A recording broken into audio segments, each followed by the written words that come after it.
Good morning friends, मैं एजुकेन के channel में आपका एक बार फिर से स्वागत करता हूं। जैसे कि आप सभी जानते हैं कि CGSI का सिलेबस आ चुका है, उसी आधार पर हमने हिंदी भाषा का एक क्लास कर चुके हैं। तो उसमें हमने देखे थे कि भाषा बोली क्या है, वर्ण क्या है, वर्णमाला क्या है। वर्णमाला के अंदर हमने देखा था स्वर व्यंजन क्या है, उसके बारे में जाने थे। तो आज हम उन बचे हुए टॉपिक्स को कवर करेंगे, जिसमें हम देखेंगे कि स्वर और व्यंजन, इनका उच्चारण स्थान क्या है, कहाँ कहाँ से बोला जाता है, उसके आधार पर हम आज इसका अध्ययन करेंगे। ठीक है, तो देखते हैं कि स्वर स्वतंत्र रूप से बोले जाने वाले जो वर्ण होते हैं वो स्वर कहलाते हैं, स्वतंत्र रूप से।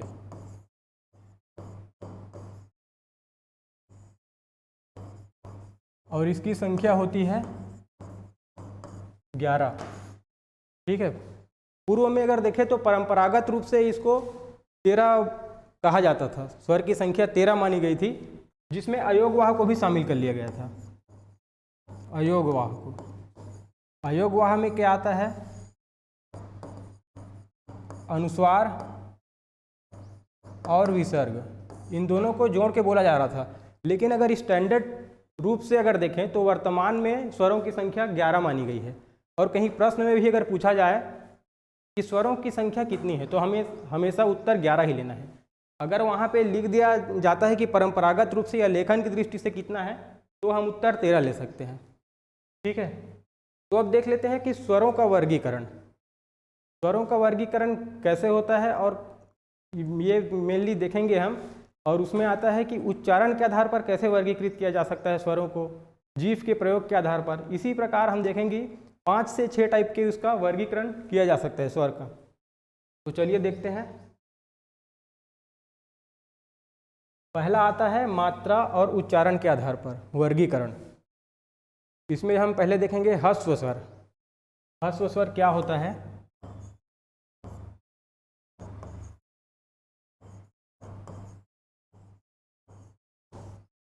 ह्रस्व स्वर हुआ होता है जिसके उच्चारण में बहुत कम समय लगता है, या ऐसे बोल सकते हैं कि एक मात्रा का समय लगता है।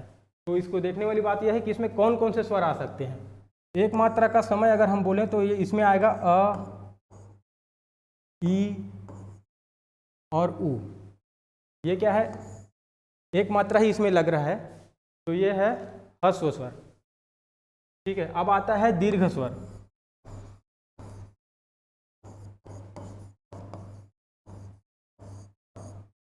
दीर्घ स्वर वह स्वर है जिसके उच्चारण में हमें थोड़ा सा अधिक समय लगता है। किससे? ह्रस्व स्वर से थोड़ा अधिक समय लगता है।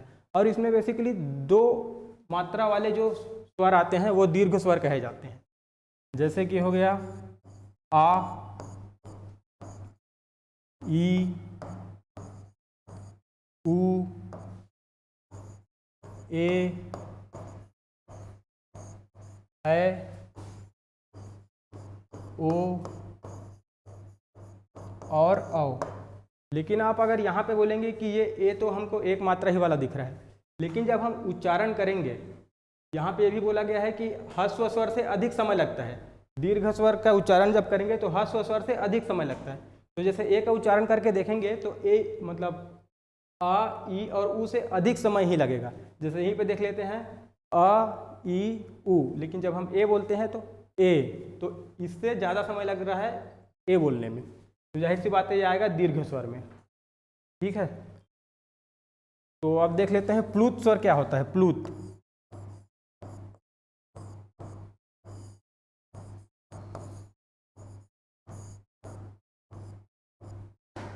प्लुत स्वर वह स्वर होता है जिसके उच्चारण में दीर्घ स्वर से भी अधिक समय लगता है।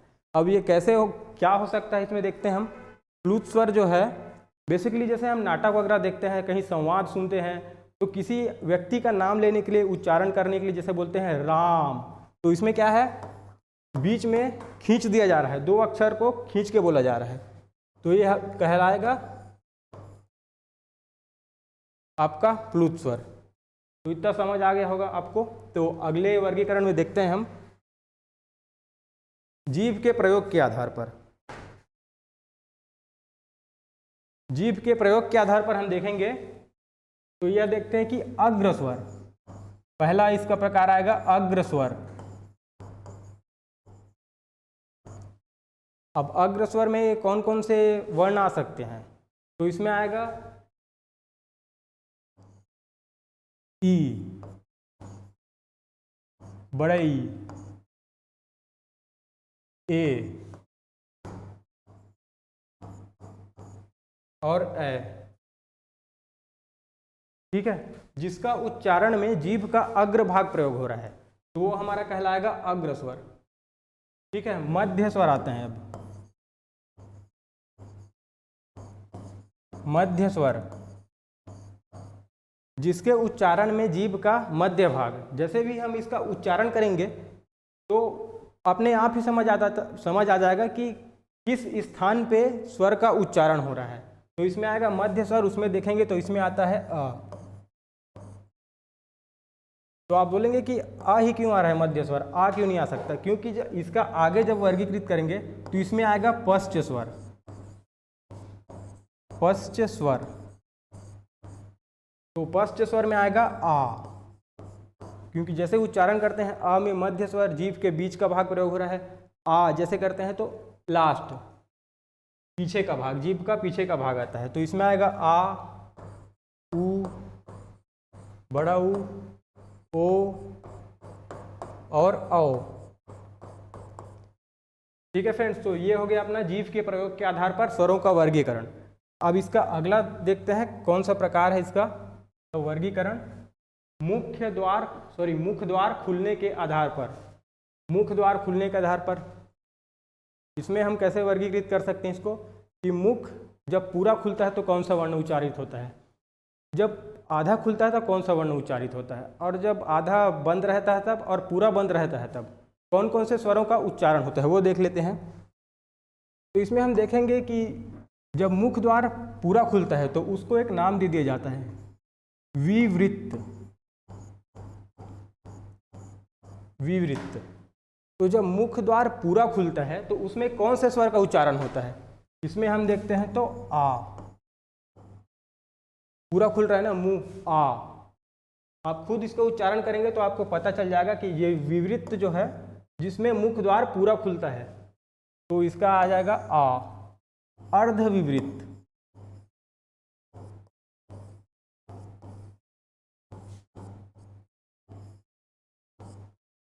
अर्ध विवृत्त जिसमें मुख द्वार आधा खुलता है तो इसमें आता है अपना आ, ए और औ। ठीक है, जिसमें मुख द्वार आधा खुलता है उसमें आएगा अ, ए, औ। ठीक है, तो उच्चारण से सारी चीज़ें क्लियर होती जाएंगी। आप जब भी इसको पढ़ेंगे आप खुद इसका उच्चारण कर करके ही अध्ययन करेंगे ताकि एक बार में आपको क्लियर होते जाएगा। अब देखते हैं संवृत्त।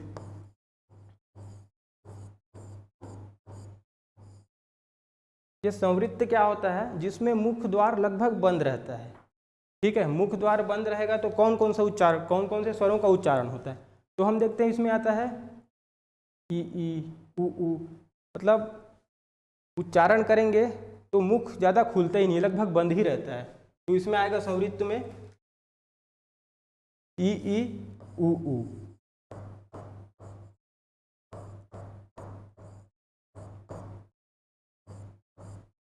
अब आता है अर्ध संवृत्त।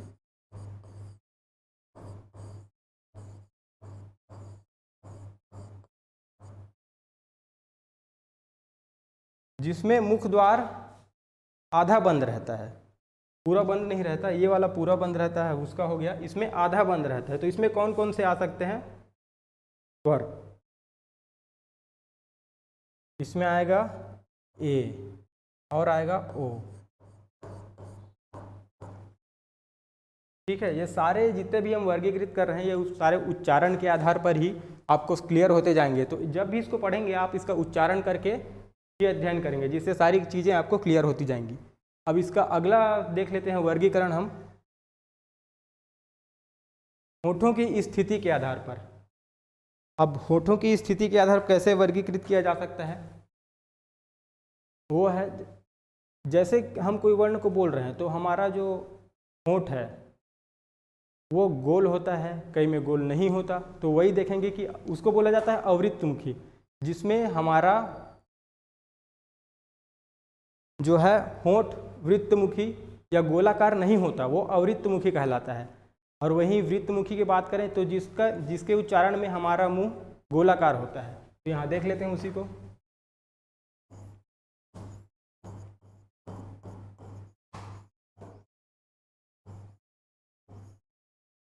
अवृत्तमुखी, जिसके उच्चारण में होंठ गोलाकार नहीं होता,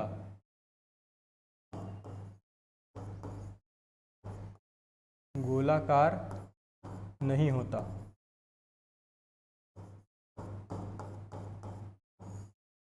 तो इसमें कौन कौन से स्वर आ सकते हैं? आ, ई, ए, ऐ। अब देखते हैं वृत्तमुखी, जिसके उच्चारण करते समय हमारा मुख जो है गोलाकार होता है, होंठ जो है गोलाकार होता है। ठीक है, तो इसमें देखते हैं तो क्या आता है? ऊ, ओ और औ। तो ये थे होंठों की स्थिति के आधार पर हमारा स्वरों का वर्गीकरण। अब इसका एक और प्रकार देखते हैं, कौन सा है? नाक व मुंह से हवा निकलने के आधार पर। जैसे कि हम कोई भी स्वर बोलते हैं या कोई भी वर्ण कोई उठा के देख ले, कोई भी वर्ण का जैसे हम उच्चारण करते हैं तो नाक या मुंह से कुछ हवा निकलती ही निकलती है, जिसके आधार पर ही उस वर्ण का ध्वनि के रूप में हम सुन पाते हैं। ठीक है, तो इसमें देखते हैं पहला इसका प्रकार आता है मौखिक।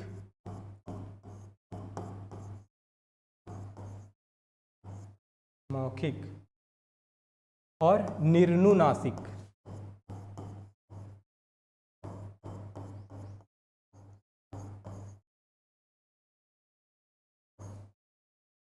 अब ये मौखिक निर्नुनासिक क्या होता है? जिसके उच्चारण करते समय सिर्फ मुख से हवा निकलती है।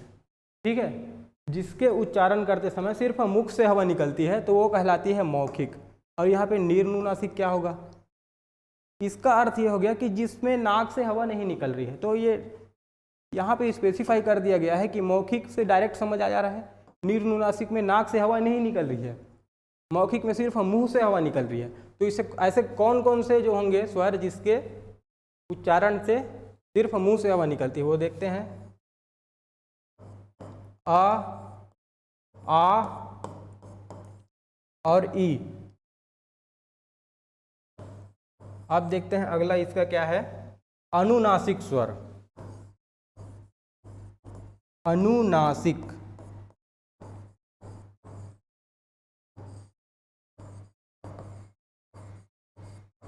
अब ये अनुनासिक स्वर क्या होता है? अनुनासिक स्वर वह होता है जिसके उच्चारण में मुंह के साथ साथ नाक से भी हवा निकलती है। ठीक है फ्रेंड्स, तो ये अनुनासिक स्वर है जिसमें मुख के साथ साथ नाक से भी हवा निकलती है। ठीक है, तो इसमें आता है अपना अम, आम और ईम। तो ये थे अपना नाक और मुंह से हवा निकलने के आधार पर स्वरों का वर्गीकरण। इसका अगला वर्गीकरण है घोषत्व के आधार पर। अब घोषत्व के आधार पर इसका वर्गीकरण कैसे किया जा सकता है? तो इसमें देखते हैं तो हम घोष का अर्थ क्या होता है? घोष का अर्थ, घोष का अर्थ होता है स्वर तंत्रियों में श्वास का कंपन। जैसे कोई चीज़ हम बोलते हैं या कोई वर्ण या कोई शब्द हम बोलते हैं तो कहीं ना कहीं हम कंपन महसूस करते हैं। जैसे घ, ये व्यंजन है बेसिकली, लेकिन उदाहरण के लिए बता रहा हूँ। तो आप खुद इसमें घर्षण महसूस करते हैं, कंपन महसूस करते हैं। तो ये घोष का अर्थ होता है स्वर तंत्रियों में श्वास का कंपन।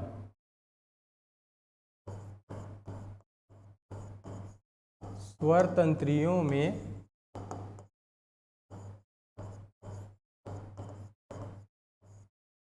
श्वास का कंपन।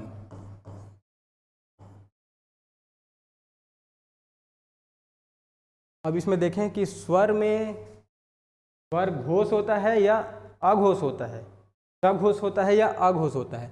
इसमें जब देखते हैं कि स्वरों का जैसे उच्चारण करते हैं तो हमेशा स्वघोष ध्वनियाँ ही उत्पन्न होती है। स्वरों के उच्चारण से हमेशा सघोष ध्वनियाँ ही निकलती है। तो सभी स्वर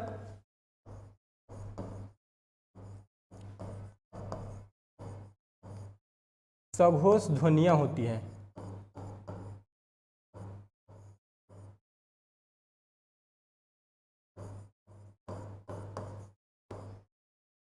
सघोष ध्वनियाँ होती है। अब देखते हैं प्राणत्व के आधार पर। प्राणत्व के आधार पर स्वर का वर्गीकरण हम कैसे कर सकते हैं। प्राण का अर्थ होता है इसमें हवा, तो इसमें भी देखेंगे, इसमें देखे थे घोषत्व के आधार पर सघोष और अघोष, लेकिन हम यहाँ पे सिर्फ सघोष क्यों बोल रहे हैं, क्योंकि सभी स्वर जो हैं सिर्फ सघोष ध्वनियाँ ही होती हैं, सभी स्वर सघोष होते हैं, ऐसा बोल सकते हैं। लेकिन जब इसी में व्यंजन में जाएंगे तो उसमें देखेंगे सघोष और अघोष, तो वहाँ इसका अर्थ जान लेंगे कि सघोष क्या होता है, अघोष क्या होता है। और यहाँ पे जैसे प्राणत्व की बात करते हैं तो प्राण का अर्थ होता है हवा, और प्राण का जैसे अर्थ हो गया हवा, तो इसका भी वर्गीकरण करते हैं हम लोग, अल्प प्राण करते हैं, महाप्राण, ये दो प्रकार हो जाएंगे इसके अंदर प्राणत्व के आधार पर। इसका भी वर्गीकरण हम देखेंगे व्यंजन में। यहाँ पे जैसे स्वर, सभी स्वर क्या होते हैं इसमें, प्राण का जैसे अर्थ हो गया स्वर, हवा, प्राण का अर्थ हो गया हवा,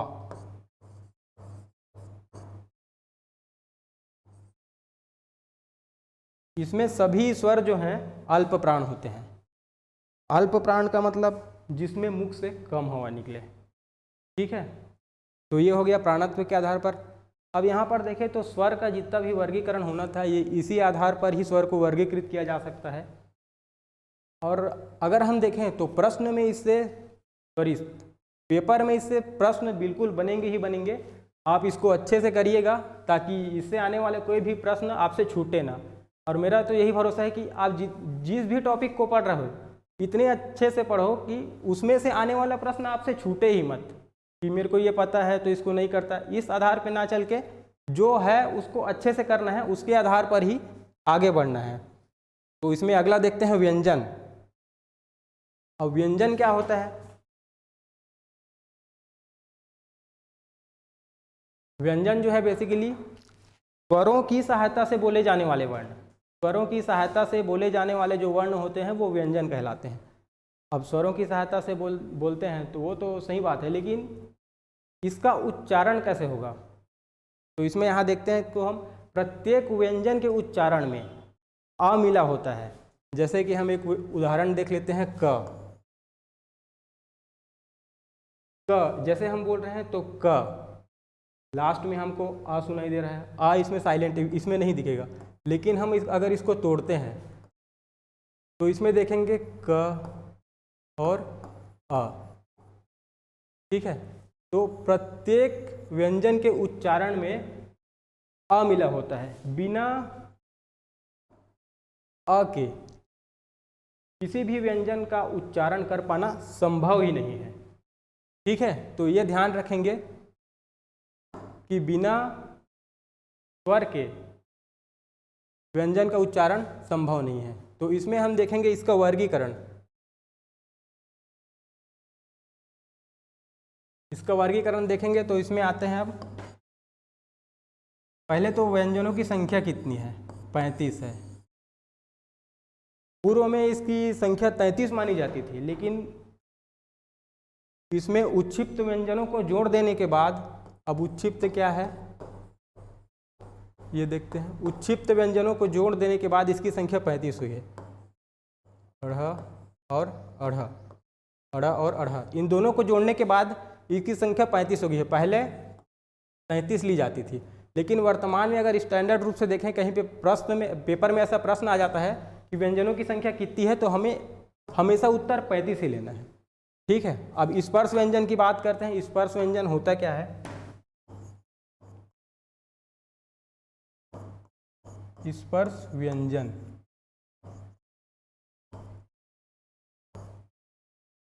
स्पर्श व्यंजन वह व्यंजन है जिसके उच्चारण करते समय हवा हमारे फेफड़ों से होते हुए मुंह के किसी विशेष स्थान को, मुंह के किसी विशेष स्थान, विशेष स्थान कौन कौन से हो सकते हैं। एक हो गया कंठ, तालु, मूर्धा, दंत्य और होंठ, ये 5 टाइप के इसमें स्पर्श व्यंजन में देखेंगे कि 5 जगहों से ही ये स्पर्श व्यंजन निकलते हैं।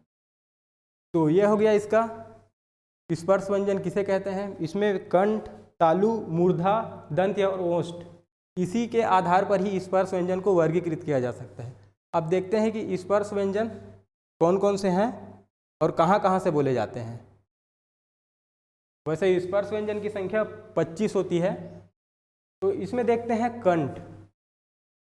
कंठ में हम देखते हैं क, जैसे इसका उच्चारण करेंगे क, कंठ से बोला जा रहा है, गले से क।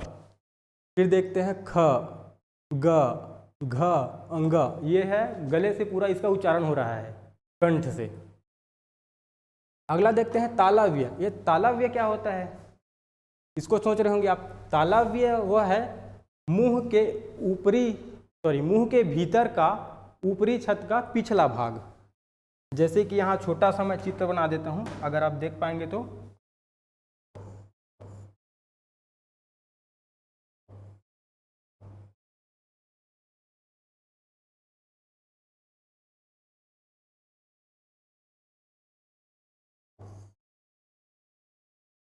ठीक है, जैसे ही मैंने ये एक व्यक्ति का चेहरा जैसे बना दिया है, वैसे चित्र मेरी अच्छी नहीं है, फिर भी यहाँ समझाने के लिए मैंने बता दिया है इसको। तो ये जो दिख रहा है ऊपरी छत, जो दिख रहा है यहाँ पे, ऊपरी छत का पिछला भाग, ये जो होता है अपना तालव्य। ठीक है, अगर इसी की बात करें तो ऊपरी छत का अगला भाग, ये वाला कहलाता है मूर्धन्य। ये तो जैसे हम उच्चारण करते हैं तालव्य को, ट यहाँ से निकल रहा है पीछे, मुंह के पिछले भाग से, मुंह के भीतर के ऊपरी छत का पिछला भाग, ये तालव्य कहलाता है। जिसमें आता है, सॉरी ये ट बोल दिया था मैंने, तालव्य आता है च, छ, ज, झ, य, मुंह के भीतर के भाग का ऊपरी छत का पिछला भाग, ये होता है अपना तालव्य। अब देखते हैं मूर्धन्य। मूर्धन्य क्या होता है, मुंह के भीतर ऊपरी छत का अगला भाग, सामने से जो है जस्ट दांत के ऊपर वाले दांत के जस्ट पीछे वाले हिस्से से इसका आवाज़ निकलता है मूर्धन्य का। तो इसमें आता है ट, ठ, ड, ढ और अण। तो ये तो समझ गए होंगे आप दोनों, तालव्य और मूर्धन्य। इसमें थोड़ा सा समझने वाली बात है कि उच्चारण कौन कौन सा कहाँ कहाँ से होता है। और कई परीक्षाओं में भी देखा भी गया है कि डायरेक्ट क्वेश्चन आ सकते हैं कि ज का उच्चारण कहाँ से हो रहा है, तालव्य से हो रहा है, मूर्धन्य से हो रहा है, कंठ से हो रहा है कि दंत्य से हो रहा है। अब इसमें आते हैं अगला दंत्य। दंत्य जिसका उच्चारण दांत के सहारे से जिसका उच्चारण हो रहा है। तो यहाँ पे देखते हैं त, थ, द, ध और न। ठीक है, अब इसी में आते हैं ओष्ठ, होंठ, प, फ, ब, भ और म। तो ये थे हमारे स्पर्श व्यंजन जो 25 प्रकार के होते हैं। तो 25 ये होते हैं स्पर्श व्यंजन। अब इसमें अगला देखेंगे, इसी को हम घोषत्व और प्राणत्व के आधार पर वर्गीकृत करते हैं। तो उसको भी देखने वाली बात है, क्योंकि उसमें से भी प्रश्न पूछे ही जाते हैं हर बार। कौन से वर्ग को अघोष बोला जाता है, कौन से वर्ग को सघोष बोला जाता है, ये सब देखने वाली बात है। तो इसमें हम देखेंगे, तो घोषत्व और प्राणत्व के आधार पर पहले देख लेते हैं। घोषत्व के आधार पर, घोषत्व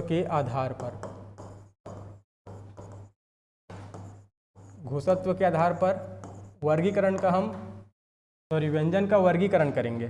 ठीक है, तो इसमें आएगा अघोष।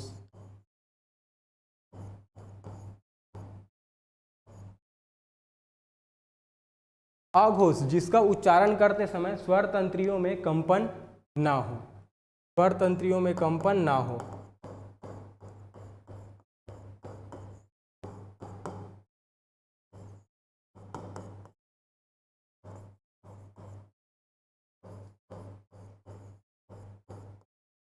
ठीक है, तो ऐसे कौन कौन से वर्ग हो सकते हैं वो देख लेते हैं। अब आघोष में जैसे हो गया हर वर्ग का कंठ, तालव्य, मूर्धन्य, दंत्य और ओष्ठ, इन सभी का पहला और दूसरा वर्ग, एक ये और ये दो, 3 4 ये 5 वर्गीकृत कर लेते हैं पहले। पहला और दूसरा ये ऐसे दो वर्ग हो गए सभी के कंठ तालव्य मूर्धन्य दंत्य और ओष्ठ के। इन सभी के ये दो जो वर्ग हो गए ये दोनों कहलाते हैं अघोष।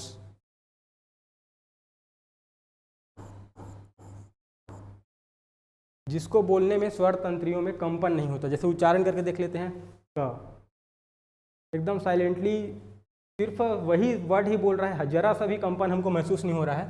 क, ख, च, ठ, ट, ठ, त, थ, प, फ। ठीक है, अब इसी में देखते हैं घोषत्व के आधार पर सघोष।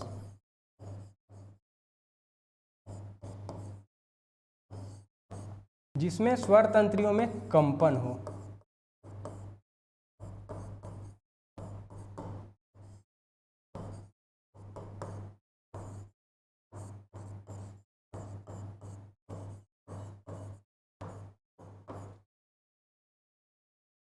अब स्वर तंत्रियों में कंपन हो तो इसमें आएगा हमारा हर वर्ग का तीसरा, चौथा और पांचवा।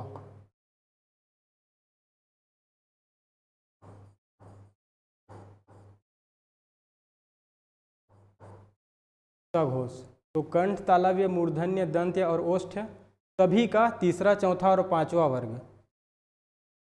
ठीक है, तो इसमें उच्चारण करके देख लेते हैं। ग, कंपन महसूस हो रहा होगा, इसको उच्चारण करने से ग, घ, अंग, ज, झ, य, ड, ढ, अण, द, ध, न, ब, भ, म। तो इनके उच्चारण से हमको स्वयं ही समझ आ पा रहा है कि इसके उच्चारण में स्वर तंत्रियों में कंपन हम खुद महसूस कर रहे हैं, तो ये सभी सघोष कहे जाएंगे। ठीक है, तो अब इसमें देख लेते हैं अगला प्राणत्व के आधार पर।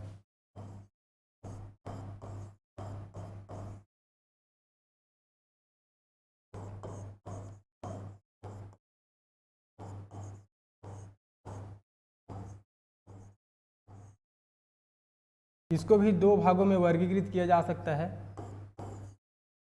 एक होता है अल्प प्राण और दूसरा होता है महाप्राण।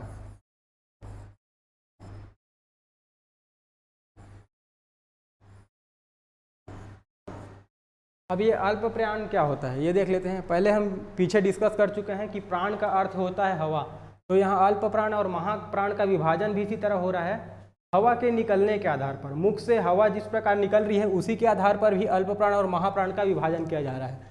तो यहाँ पे देखते हैं अल्प प्राण जिसके उच्चारण में मुख से कम हवा निकले, तो ये कहा जाएगा अल्प प्राण, मुख से कम हवा, ये हो गया अल्प प्राण। अब देखते हैं महाप्राण जिसके उच्चारण में मुख से अधिक हवा निकले, मुख से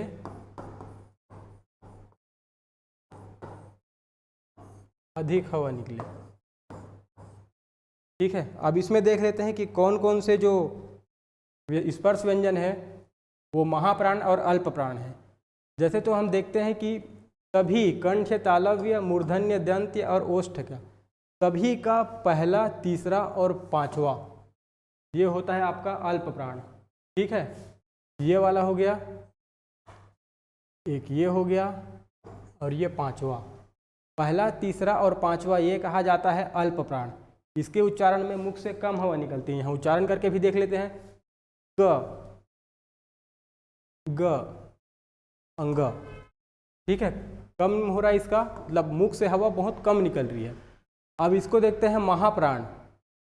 ये जो है अल्प प्राण सभी कंठ, तालव्य, मूर्धन्य, दंत, ओष्ठ सभी वर्ग का पहला, तीसरा और पांचवा वर्ण ये सभी कहलाएंगे आपके अल्प प्राण। जैसे ये पूरा हो गया, ये पूरा हो गया और ये हो गया पूरा, तो ये कहलाएंगे अपने अल्प प्राण।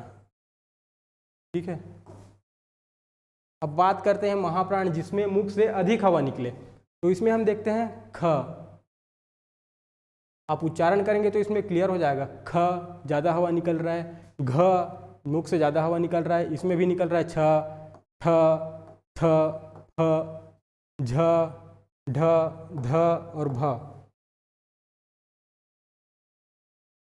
तो इसमें यही है, अल्प प्राण में आएगा अपना पहला, तीसरा और पांचवा वर्ग, ठीक है।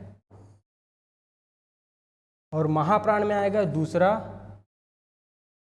और चौथा वर्ग। सभी जो स्थान हो गए स्पर्श व्यंजन के, अपना दंत्य, ओष्ठ, कंठ, मूर्धन्य, तालव्य, इन सभी वर्गों का दूसरा, चौथा जो वर्ग होगा वो महाप्राण कहलाएगा।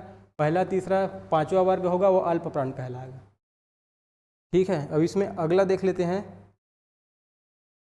अब स्पर्श व्यंजन में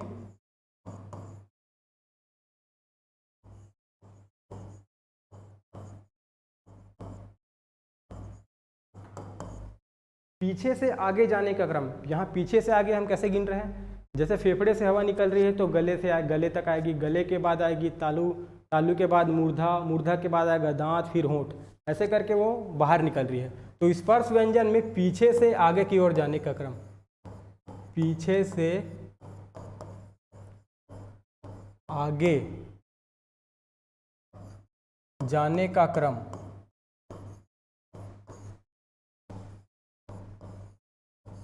ये क्रम आप याद रखेंगे क्योंकि इसको पेपर में पूछा जा सकता है कि कहाँ से, मतलब इसका क्रम क्या है। तो इसमें देखेंगे कंठ, फेफड़े से जैसे हवा निकलती है पहले कंठ के पास आती है, कंठ के कंठ से आएगी तालु, तालव्य, फिर आएगी मूर्धन्य,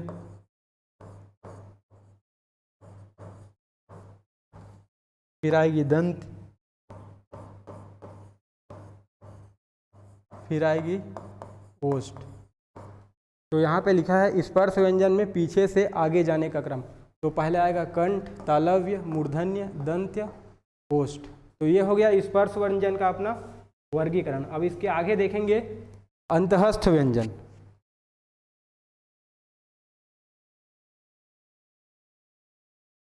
अंतःस्थ व्यंजन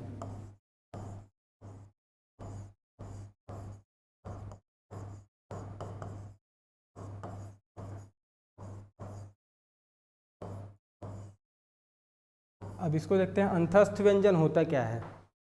जिसके उच्चारण में जीभ, तालु, दांत और होंठ, इन सभी को सटाना पड़ता है लेकिन कहीं भी पूर्णतः स्पर्श नहीं होता। अंतःस्थ व्यंजन वही है कि जिसमें जीभ, तालु, दांत और होंठ, इसको परस्पर सटाना पड़ता है लेकिन कहीं भी स्पर्श ही नहीं होता, ठीक है। सिर्फ सटाते हैं, उसी से ही इसका आवाज़, मतलब इसका उच्चारण देखने को मिलता है। जैसे देखते हैं य, र, ल और व, ठीक है। ये चार होते हैं अपने अंतःस्थ व्यंजन।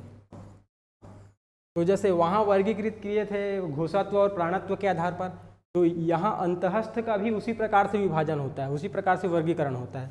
तो देखते हैं य, र, ल, व, ये क्या होता है आपका सघोष, सघोष होता है। और अल्प प्राण,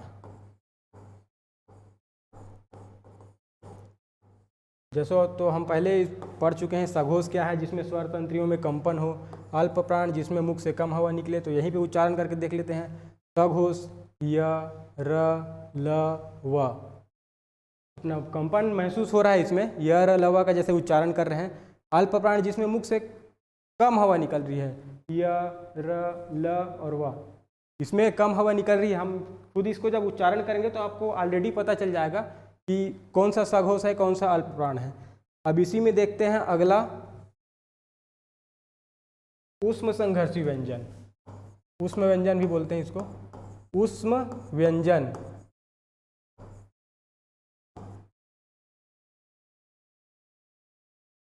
उच्चारण, इसका उच्चारण जो होता है घर्षण से उत्पन्न गर्म हवा से इसका उच्चारण होता है।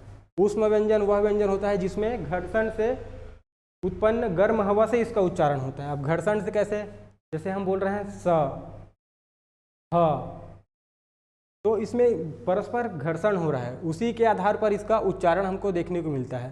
तो इसमें चार प्रकार के ऊष्म व्यंजन होते हैं। इसमें आता है स, स, और ह। तो ये 4 प्रकार के ऊष्म व्यंजन होते हैं। अब इसका भी वर्गीकरण किया जाता है घोषत्व और प्राणत्व के आधार पर। तो ये होता है अपना अघोष और महाप्राण।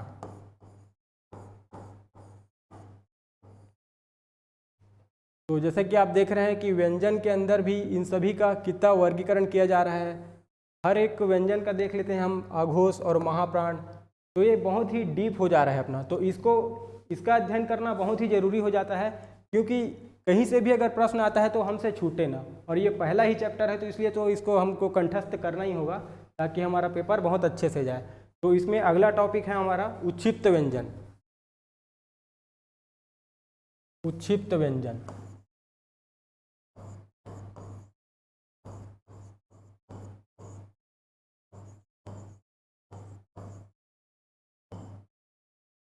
उच्छिप्त व्यंजन उच्छिप्त व्यंजन वह व्यंजन होता है जिसके उच्चारण में जीभ पहले ऊपर उठकर मूर्धा को स्पर्श करे और फिर नीचे को आए। ठीक है, तो इसमें आता है अड़ और अढ़ा। तो जैसे हम उच्चारण कर रहे हैं, इसमें इसका परिभाषा दिया गया है कि जिसके उच्चारण में जीभ ऊपरी छत को स्पर्श करे, मतलब मूर्धा को स्पर्श करे और फिर सडनली नीचे आए, तो वह होता है अपना उच्छिप्त व्यंजन। जैसे उसका उच्चारण कर रहे हैं अड़ा, अढ़ा और अढ़ा, अड़ा और अढ़ा, तो ये दोनों के उच्चारण से आपको समझ आ जाएगा कि कौन सा उच्छिप्त व्यंजन है। ठीक है, तो इसको द्विगुण व्यंजन भी बोला जाता है, क्योंकि इसकी संख्या 2 है। द्विगुण व्यंजन। ठीक है, अब इसमें अपना देख लेते हैं, लास्ट टॉपिक है अपना अयोगवाह।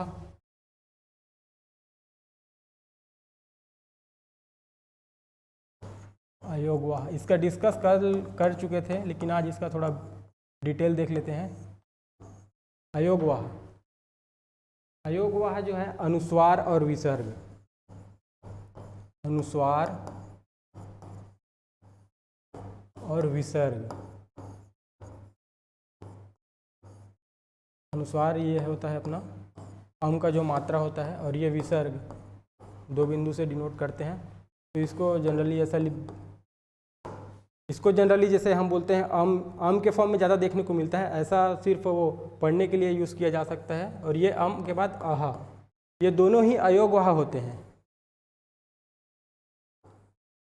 इसी को मतलब ये तो ना स्वर होते हैं और ना ही व्यंजन होते हैं। ठीक है, ये स्वर भी नहीं होते और व्यंजन भी नहीं होते।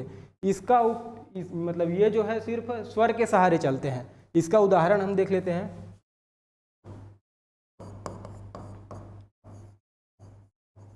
अंगूर, ये हो गया अपना स्वर। रंग,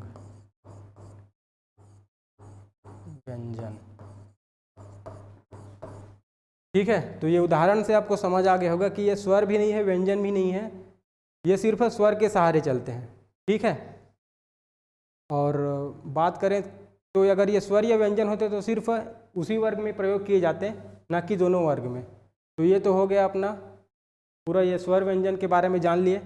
अब दोनों को मिलाकर इसका जो सारणी किस प्रकार बनेगा वो देख लेते हैं। इसका उच्चारण के आधार पर किस प्रकार से हम एक साथ एक चार्ट की तरह इसको अगर अध्ययन करेंगे तो सारी चीज़ें बहुत ही कम समय में और जल्दी क्लियर हो जाएंगी।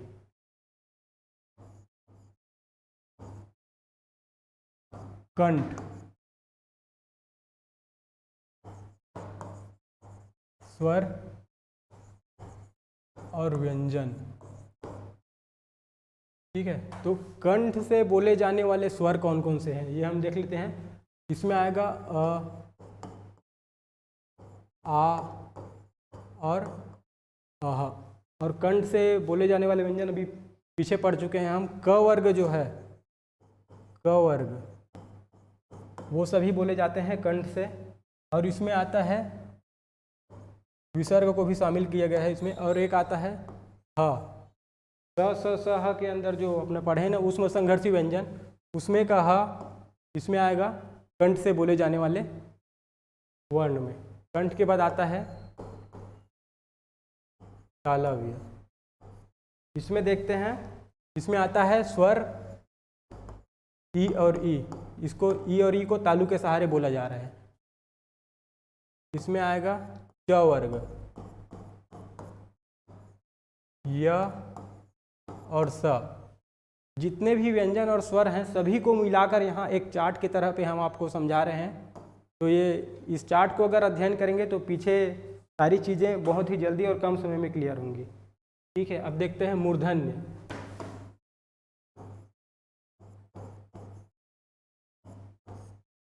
इसमें आता है री, इसमें आता है ट वर्ग,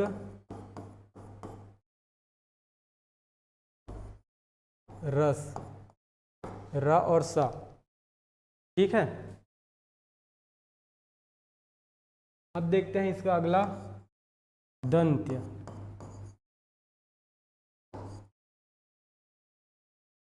दंत से उच्चारण होने वाले वैसे तो स्वर नहीं है, इसका व्यंजन देख लेते हैं कौन से दंत से उच्चारित होते हैं। त वर्ग, ल और स। अब देखते हैं ओष्ठ्य से। ओष्ठ्य में कौन कौन से हैं जो उच्चारित हो रहे हैं स्वर और व्यंजन।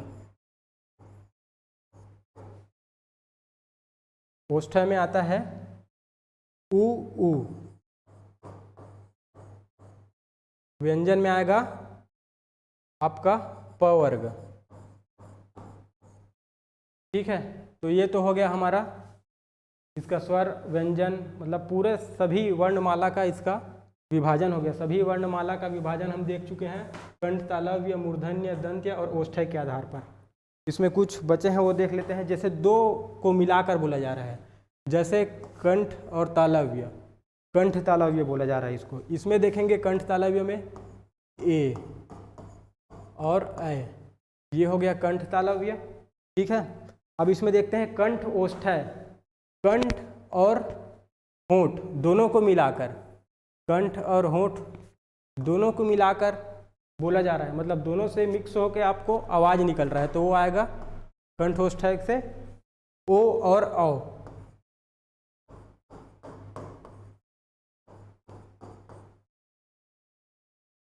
अब देखते हैं दंत ओष्ठ्य। दंत ओष्ठ्य, ठीक है, दंत ओष्ठ्य। इसमें आता है व व्यंजन। ठीक है, दंत ओष्ठ्य। और नासिक्य वर्ण आता है एक लास्ट। नासिक्य वर्ण भी जानना जरूरी है।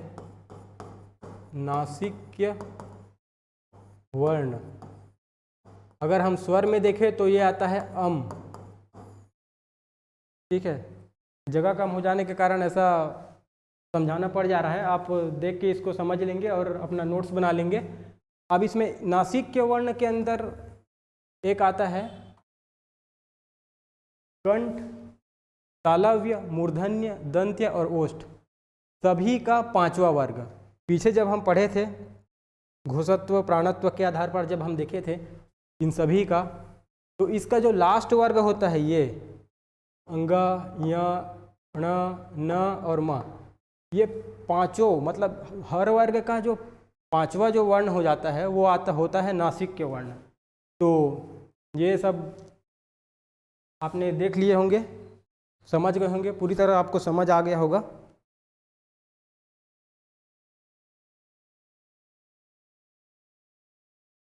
तो ये हमारा पहला चैप्टर जो है वर्णमाला से संबंधित आप समझ गए होंगे। पहले क्लास में हमने देखा था भाषा, बोली, वर्ण और वर्णमाला। आज के क्लास में हम वर्णमाला के अंदर आने वाले स्वर, व्यंजन, अयोगवाह, अंतस्थ, ऊष्म संघर्षी, उत्क्षिप्त व्यंजन सभी को डिटेल में देख लिया है। उम्मीद करता हूँ आप सभी समझ गए होंगे। अगर आपको समझ नहीं आया होगा तो आप वीडियो को बार बार देखेंगे, निश्चित ही बहुत ही कम शब्दों में और अच्छे तरीके से मैंने समझाने का प्रयास किया है। तो ये आज का क्लास हम यहीं समाप्त करेंगे और आने वाले टॉपिक्स जो हैं संधि, संज्ञा, सर्वनाम, समास, अलंकार, ये सब चीज़ों को हम पहले पढ़ेंगे। जो हमने स्कूल टाइम से पढ़ते हुए आ रहा है वो पहले हम कंप्लीट करने का प्रयास करेंगे, ताकि जो मेजर चीज़ है वो हमारा कंप्लीट हो जाए। और बात करते हैं मतलब हिंदी भाषा के इतिहास की, तो हिंदी भाषा के इतिहास सबसे आखिर में पढ़ेंगे हम, ठीक है। तो यही आज का क्लास समाप्त करते हैं, ठीक है। Thank you.